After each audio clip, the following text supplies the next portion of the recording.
بسم الله الرحمن الرحيم السلام عليكم ورحمة الله تعالى وبركاته داوديال كلان وعن halkan waa xarunta dhexe ee telefishinka qaranka Soomaaliyeed ee magaalada Muqdisho kuna soo dhawaada akhbaraadka ugu door karoon warka telefishinka madaxweynaha Jamhuuriyadda Federaalka Soomaaliya ayaa maanta aqoonsigooda safiirnimo ka gudoomay safiirada dalalka Sweden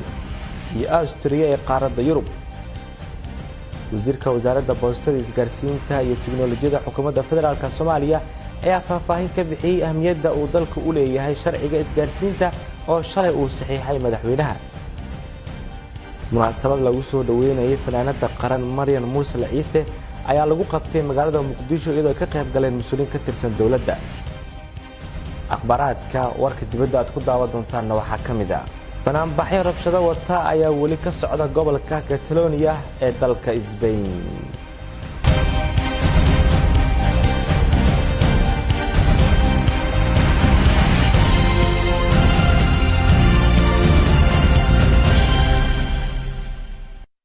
intii aad daawateen daawadayaal waxay ahaayeen akhbaraadkii ugu door corona warka telefishinka qaranka Soomaaliyeed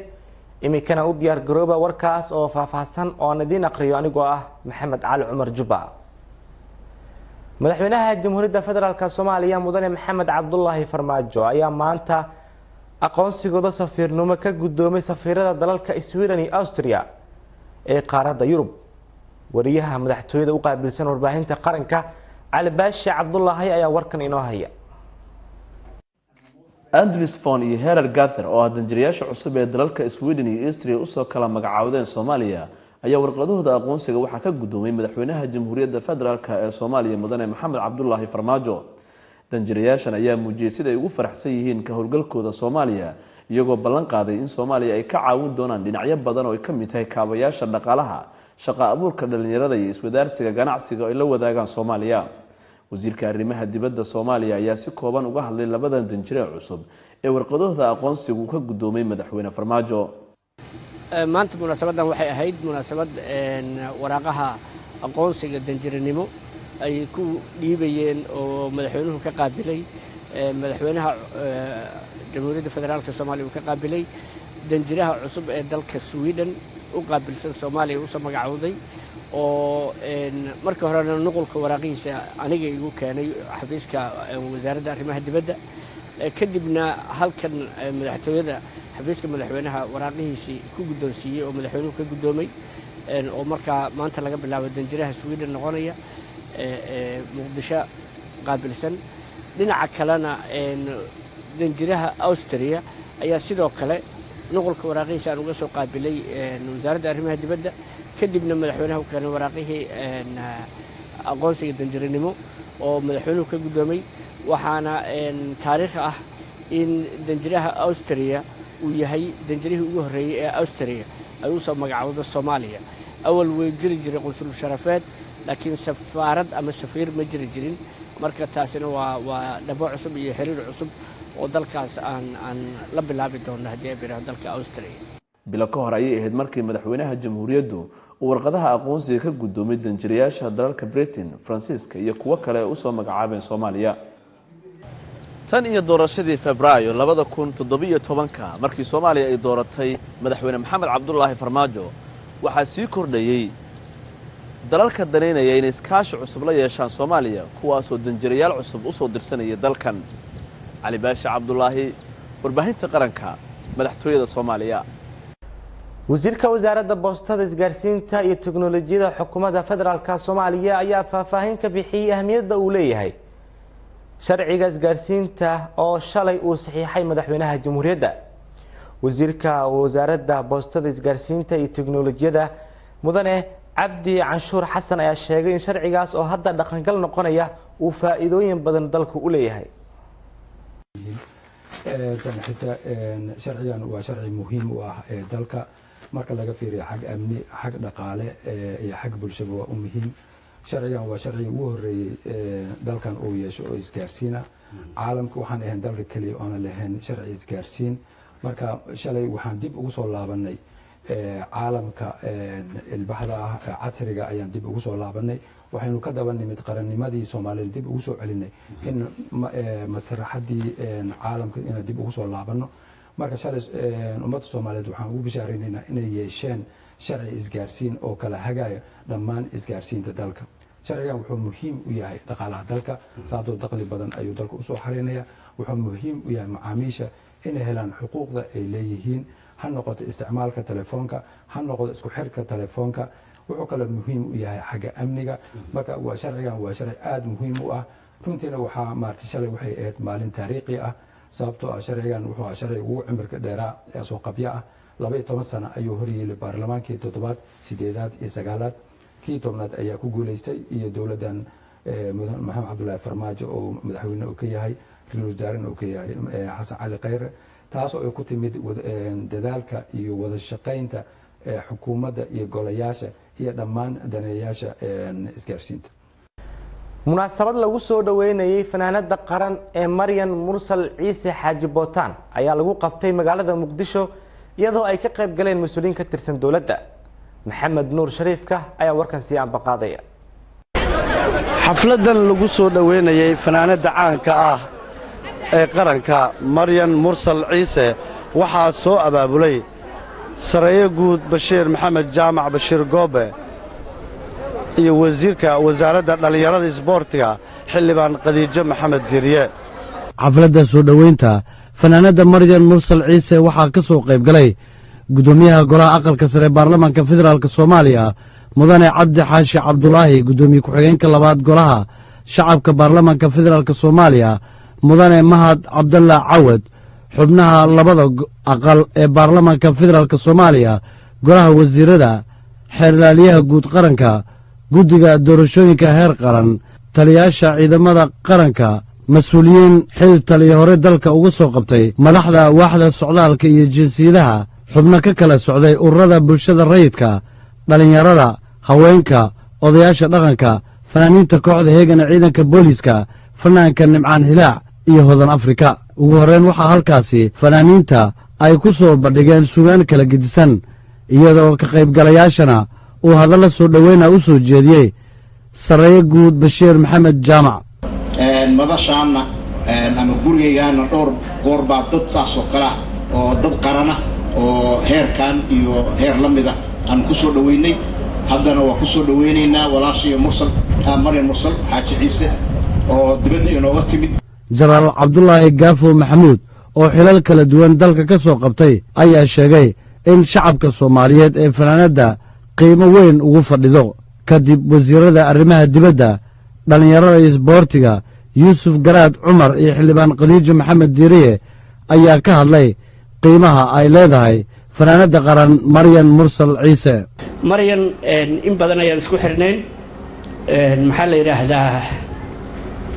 intii dibadda loo qaxay anigu ka hor fankeeda naqaanay laakiin shakhsiyan waxaan isbaranay markii dibadda loo qaxay iyadoo Denmark degan iyadoo North America joogta oo hawl ka qabanaysay iyadoo London nala soo degtay bari dambe oo ku wada nooleen intaba waan sharki jirnay waana ka warqabaa Djibouti waan isku aragnay waa qof aan ka warqabo wadaniyadeeda marnaba kelmad aan qoonsado oo ama qabiil u xaglinaysa ama cuqdad u xaglinaysa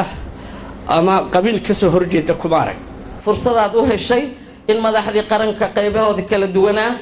oo dhan ay ku dacal joogaan dadkaagii Soomaaliyeed oo guri kasta iyo gobol kasta aad tagto ku heelan magacii sumcaddii iyo sharafkii aad qarankan ku lahayd lagu haayo ayaan ku faraxsanahay fanaanada Maryan Mursal Ciise Bootaan ayaa xafladda soo dhaweynta hadallo qiiro leh iyo heeso ku soo bandhigtay naftina u diidacay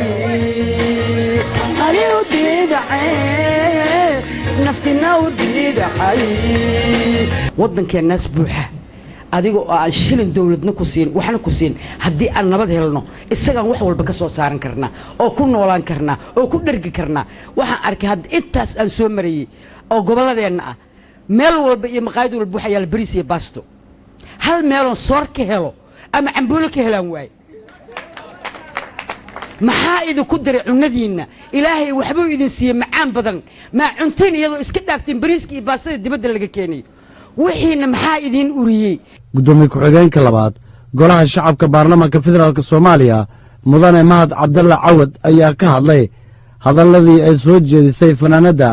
maryan mursal ciise waxa uuna sheegay in hadalladaasi waanada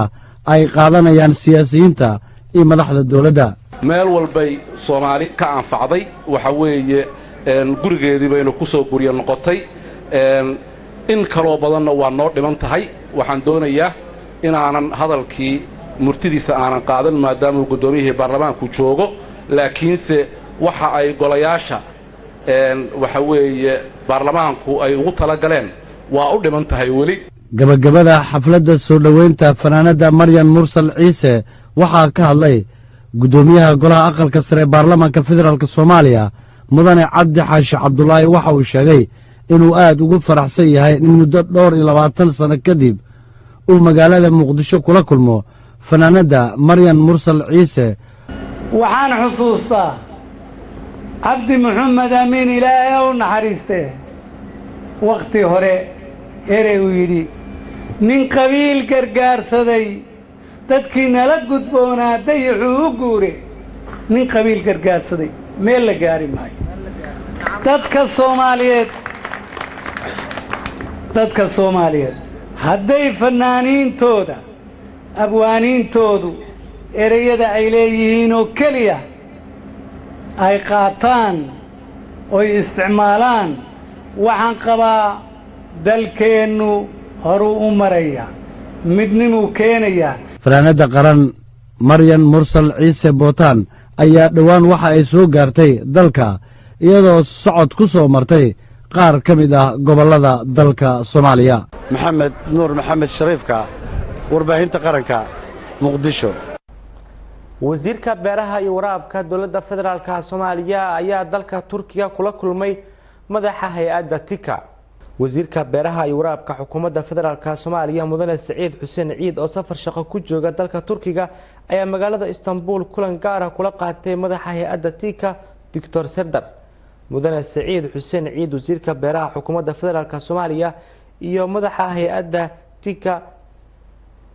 ayaa ka wada hadlay sidii hay'addaasi ay ugu qayb qaadan lahayd horumarka beeraha dalka maadaama Soomaaliya ay leedahay dhul beereed aad u ballaaran isla markaana loo baahan yahay in laga faa'iideysto si dhaqaalaha dalka loo horumariyo mudane Saciid Xuseen Ciid ayaa ugu mahadceliyay hay'adda tika taageerada kala duwan ay u fidisay Soomaaliya isagoo xusay in shacabka Soomaaliyeed aysan iloobi doonin marnaba taageerada walaalnimo ay ka heleen walaalahooda Turkiga hay'adda tika ayaa ka mid ah hay'adaha Turkiga ee ka howlgala Soomaaliya iyagoo tan iyo sanadkii 2011 dalka ka bilaabay hawlo samafal ah iyadoo xilligaasi ay jirtay macaluul aad u daran waa hagaag daawadeel wali waxaad la socotaan warka telefishinka qaranka Soomaaliyeed markana aadaanka salaada cisho ee xilliga magaalada Muqdisho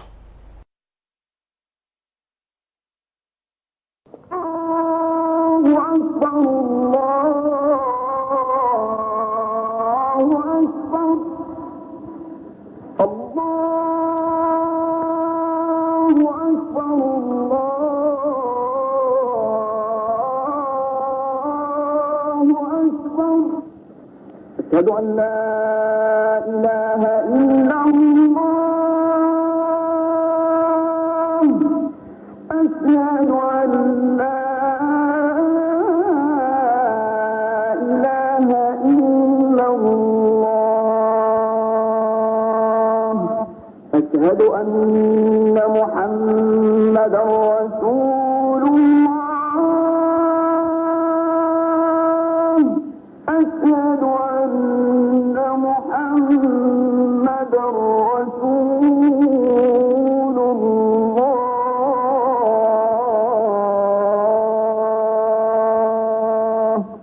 حي على الصلاة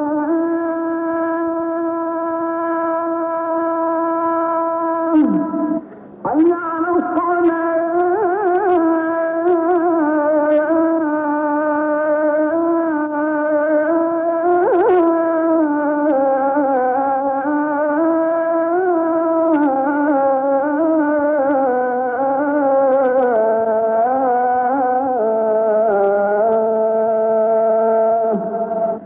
حي على الفلاح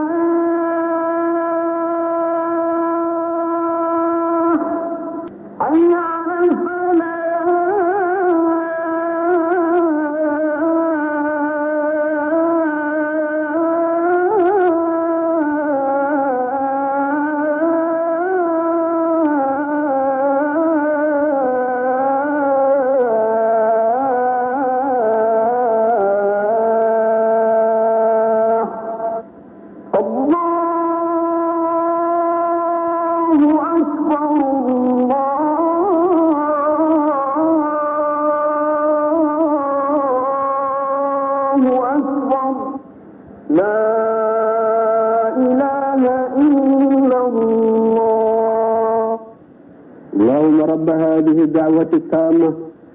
والصلاة القائمة آت سيدنا محمدا الوسيلة والفضيلة ودرجة العالية الرفيعة وابعثه مقاما محمودا الذي وعدته إنك لا تخلف الميعاد. آمين آمين آمين. أنت عنك قدمنا أذانك صلاة العشاء حلقة مقالة مقدشة إمكان وحن دي بقول أنا هنا قد بدأ إنه هرسان وركا. كل لوجه هاد لي دبعتها الصومالية كهيسة تلانتا السعودية الكايدل كأمريكان كأيا لوجو قبتي مقالة منيابوليس إدل كاسي. liibaan xuseen ayaa warkan maraykanka ka soo diray. kulankan oo ka dhacay magaalada Minneapolis ee gobolka Minnesota ee Mareykanka ayaa wada yeeshay Ilhaan Cumar oo ah gabar Soomaaliyeed oo ka mid ah xildhibaanada laga soo doorto gobolka Minnesota iyo jaaliyada Soomaaliyeed oo ay wehelinayaan qaar ka mid ah bulshooyinka ka soo jeeda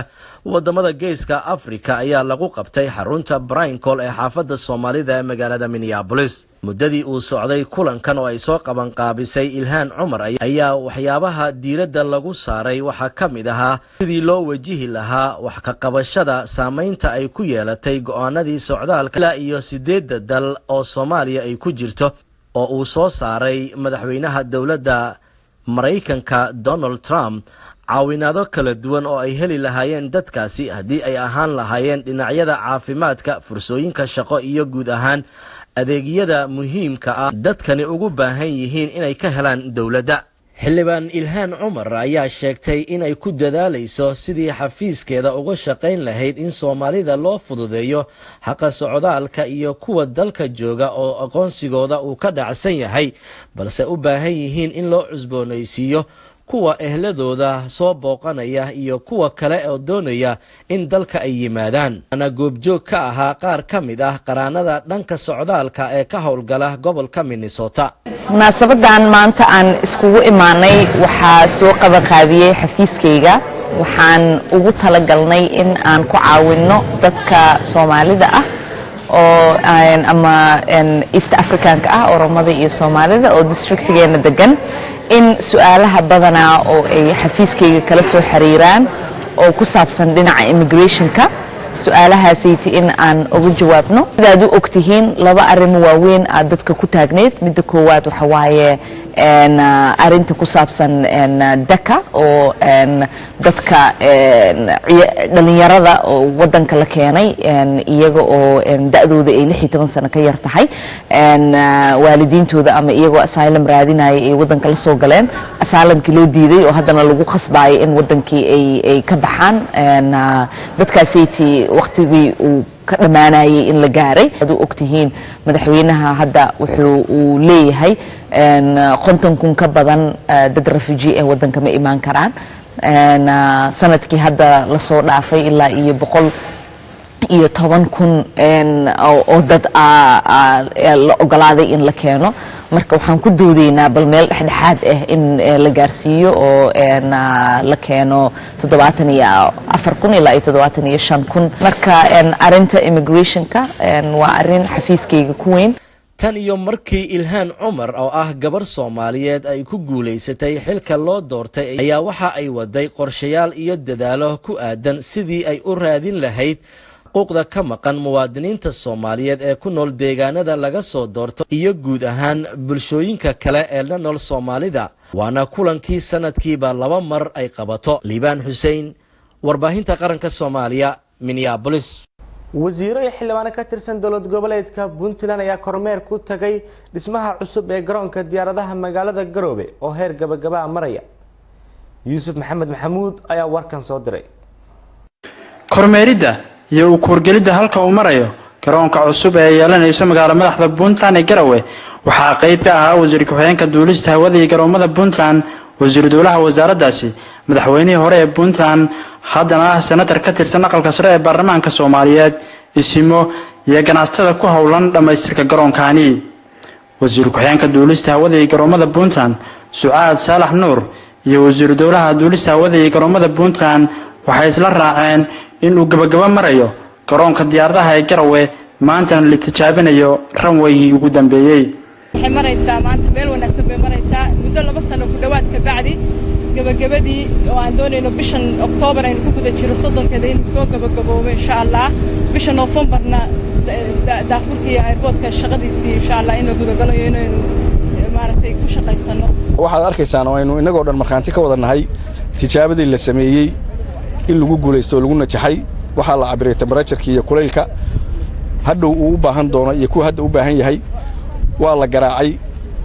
sidoo isu qabsanayaa la eegay waxa lagu najaxay oo lagu guuleystay tijaabadii la sameeyay ilaahay ayaan uga mahad celinaynaa xildhibaan Cabdiraxmaan Sheekh Maxamed Maxamuud Faroole madaxweynihii hore ee Puntland waxa uu bulshada reer Puntland ku bogaadiyay inay ka qayb qaataan bilicda iyo dhamaystirka garoonka diyaaradaha ee Garowe qaaraanka meesha loo ururinayo waxa ku magac dheer yahay oo ku salaysan yahay in aeroboorka uu nal yeesho nalka uu yeesho waxa ugu muhiimsan intaan laamiga la saarin meesha dhismuha ku beegan la jeexo 1 mitir shirkadu intayan tagin Cabdifataax Maxamed Cabdi Kismaayo oo kamid ah guddi gaar ah oo loo xil saaray dhamaystirka garoonku waxa uu mahad celiyay ganacsatada iyo shirkadaha ka qayb qaatay sidii loo gabagabayn lahaa garoonka bulshada waxaan rabnaa inaan ilaalo taageeradiinu aysan ka bixin midii dawladeed waa muuqataa midii shacab ahaanna waxaan rabnaa inay booskeedii gaadho waana runtii waxaan u mahad celinayaa dadkii hore wax u baxshay oo ugu horeeyaan shirkadaha waaweyn iyo ashqaas iskood noogu timid oo yiri niyo anaga contributionka hatta iyagoo noo qornay yiri waa kan aniga intaan aan ugu deeqayaa airportka gabagabadiina Islaan Ciise Islaan Maxamed Islaan Muuse waxa uu fariin ahaan ugu diray bulshada reer Puntland inay mar walba taageeradooda la garab joogaan sidii loo dhamaystiri lahaa garoonka Garowe maanta calooshi director dhimanayd weeye oo ay hogaaminayso reer Puntland oo dawladdu hogaaminayso jiritaankiisa iyo dhamaystirkiisa baa idin dhiman Yusuf Maxamed Maxamuud warbaahinta qaranka Soomaaliyeed magaalada Garowe mas'uuliyiin ka tirsan dawlad goboleedka Galmudug ayaa maanta kormeeray xeryaha qaxootiga ee magaalada Gaalkacyo halkaas oo tiradada ay ugu dhinteen nafaqa dari Cabdirasaaq Maxamed Axmed ee warkan Gaalkacyo ka soo diray iyadoo ay sii kordhayaan dhibaatooyinka dhinaca nolosha haysta qoysaska barakacayaasha ee ku nool magaalada Gaalkacyo iyo daafaheeda isla markaana sababta in ilaa 9 ruux isugu jira caruur iyo dad waaweyn ay cudurro iyo nafaqa darro ugu geeriyoodaan qaar ka mid ah kaamamkaasi ayaa waxa maanta mas'uuliyiinta maamulka degmada Gaalkacyo ay kormeer ku tageen qaar ka mid ah xeryahaasi iyagoona u kurgalay xaaladda nolosha ay ku nool yihiin barakacayaasha ku nool magaalada Gaalkacyo iyo daafaheeda qaar ka mid ah dadkii barakacayaasha halkaasi ku sugnaa ayaana warbaahinta qaranka uga warramay dhibaatooyinka dhinaca nolosha haysta iyagoona qaarkood sheegay in xataa xoolihii ay cunayaan caruurihii guryaha looga tegay orgi baa iga cunay meel baa seexsaday meeshii asagii oo jiifaan ka tegay waxaan u imid orgigii cunahaya afkiisaan ka soo fogay lugtiis waxaa ku dhacay malakamood maxaa sababsataa isleeyahay marka gabadhaas haddana waxaa isleenahay waxyaalaha oo dhan ay u baahneed gabadhu dama heli jiro qof iska qaxooti oo cayraya xaamilana way ahayd ayay mis caruuray ka tagtay waxay ka tagtay meeshuu maalmihii hore hooyihiisii ta keentay yaa meesha la dhigay ninkaanina baadiya laga soo qaaday baadiya ku soo aqday baadiya laga soo qaaday wuxuu ka tegey 5 caruur oo 2 bah tahay 3na bah tahay oo dhintay gabadhaasina anigu ilmaheeda wax u weliya ma aqaan laakiin waa isku guuleeyay ilmaheedii ayuu calooshiisa ugu jiray kormeerka kadib ayaa waxaa warbaahinta u sharaxay dhibaatada guud ee halkaasi ka jirta duqa degmada Gaalkacyo ee Galmudug Xirsi Yuusuf Barre oo isagu ugu baaqay hay'adaha samafalka iyo qurba joogta reer Galmudug in loo soo gurmado dadka barakacayaasha ee ku nool xeryaha ku yaala daafaha iyo gudaha magaalada Gaalkacyo kuwaas oo tilmaamay in ay haysto xaalad nolol xumo oo sii taraysa soo ogaanay maanta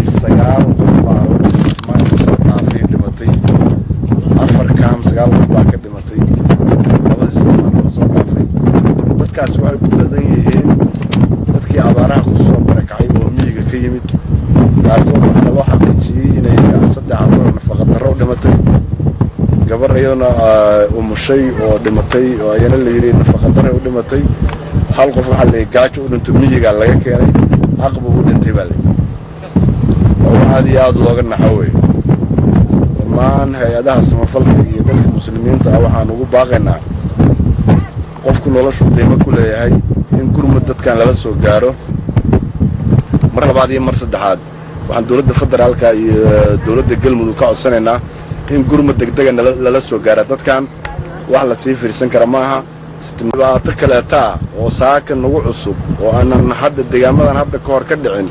ari dadka cunahayaa la arkay cabdirisaaq maxamed axmed warbaahinta qaranka soomaaliya gaalkacyo